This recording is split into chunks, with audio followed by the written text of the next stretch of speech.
Boa tarde aos telespectadores da Televisão Pública de Angola.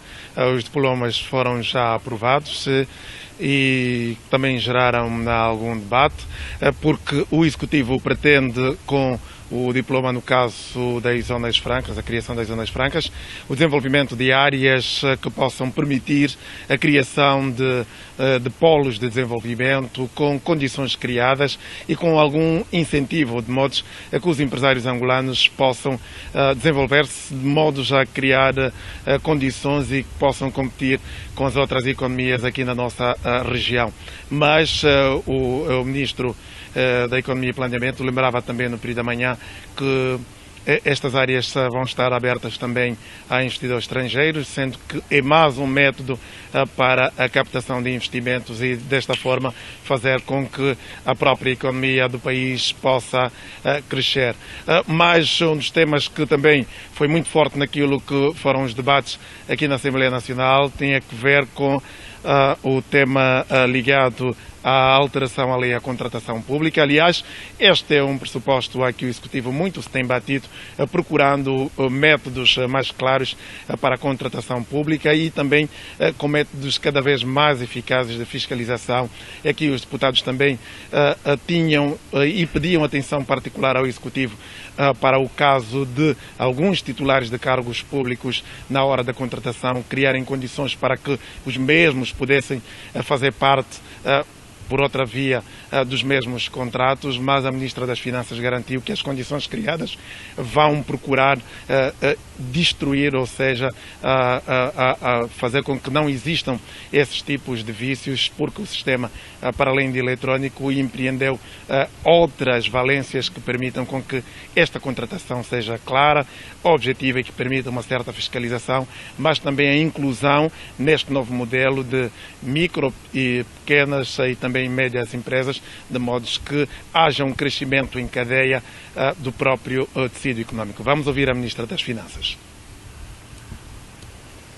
Estamos a propor a exclusão do âmbito da aplicação da Lei dos Contratos Públicos dos contratos celebrados por empresas públicas e empresas de domínio público que não beneficiem de qualquer tipo de subsídios por parte do Estado, sejam eles operacionais ou a preços, e nem tenham acesso a quaisquer outras operações com fundos provenientes do OGE, para permitir que empresas públicas que se consigam manter com base no resultado dos bens que fornecem e dos serviços que prestam, sem qualquer recurso ao OGE, possam estar em condições de concorrer com empresas privadas por via de contratação com base na Lei das Sociedades Comerciais e não da Lei dos Contratos Públicos.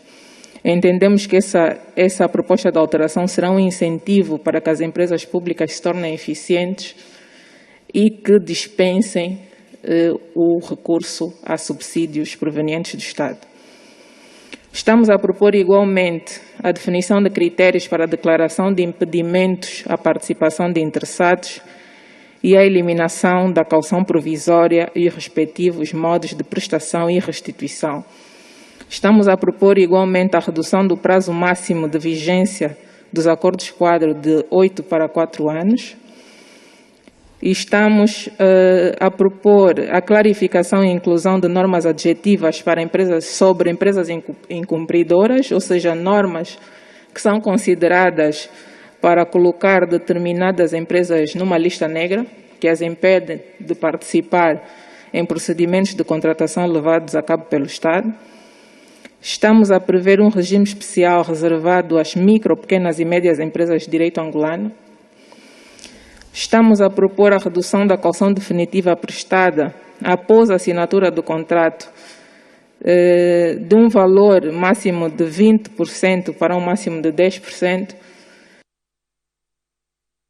Aqui as palavras da Ministra das Finanças e os pressupostos que sustentam a alteração à lei dos contratos públicos, mas quase como dizias no período da manhã, foi aprovado também aqui a proposta de lei do regime jurídico das zonas francas e, como disse antes, também gerou algum debate, porque os deputados defendem que nos lugares em que forem implantadas essas zonas francas, a produção, ou seja, as populações que vivem nessas zonas devem também poder beneficiar diretamente de algum rendimento que estas áreas venham a produzir e que muitas vezes na canalização direta das verbas para o Estado na hora da redistribuição não há o chamado benefício direto às populações, mas aqui também foram aspectos já levantados pelo Ministro, já na hora da resposta, o Ministro da Economia e Planeamento, dizendo que a missão do Executivo é criar condições para que as empresas se instalem e também o país poder atrair investimento estrangeiro e, por outro lado, fazer com que o setor privado possa crescer, sendo que o Estado fica de fora e crie condições para o desenvolvimento da economia. Vamos ouvir o Ministro Sérgio Santos. Esta ideia de que o papel do Estado é construir empreendimentos, parques industriais, lojas, tem de ser ajustada. Esse paradigma mudou. Não é esse o papel do Estado. O papel do Estado vai ser arranjar recursos, fazer projetos e implementar projetos de investimentos públicos, infraestruturas de água, energia, os acessos. Serão os empresários que ficarão com a tarefa de construir parques industriais, lojas, outros equipamentos. E por isso devemos ajustar essa ideia. Uma outra ideia que tem que ser ajustada é em relação aos grandes empreendimentos. Não se fique com a ideia que as zonas francas vão ser grandes empreendimentos. Essa ideia dos grandes empreendimentos também teve os seus resultados. Para dar exemplos de grandes empreendimentos, o polo industrial de Viana, aqui em Viana, são 2.500 hectares. A ZE são 8.000 hectares. Na Catumbela, o polo da Catumbela são 1.900 hectares. Portanto, não serão necessariamente grandes empreendimentos, também temos que ajustar essa ideia. Poderão ser empreendimentos que os empresários queiram promover e não precisam de ser necessariamente grandes empreendimentos. Portanto, essa ideia tem que ser corrigida.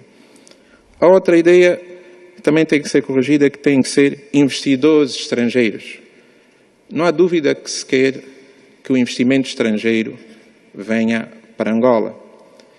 Mas as zonas francas não são necessariamente para investidores estrangeiros. São fundamentalmente, no nosso caso, para investidores nacionais que queiram trazer os seus parceiros estrangeiros. Portanto, uma alavanca para a negociação que é livre, a livre iniciativa dos nacionais e trazerem os seus parceiros estrangeiros que vão ter aqui condições mais propícias de fazer os seus negócios.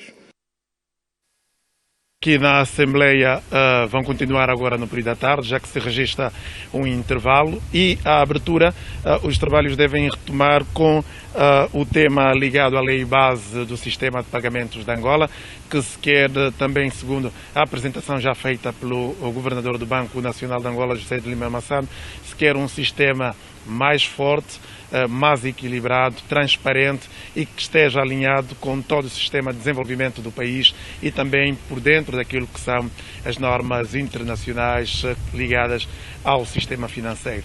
Portanto, é isso que vai marcar o período da tarde aqui na Assembleia Nacional. Alexandre Cosse, como é garantia em função daquilo que é o nosso trabalho, vamos poder levar sempre tudo o que aqui vier a acontecer mais tarde nos serviços de informação. Boa tarde, Cosse.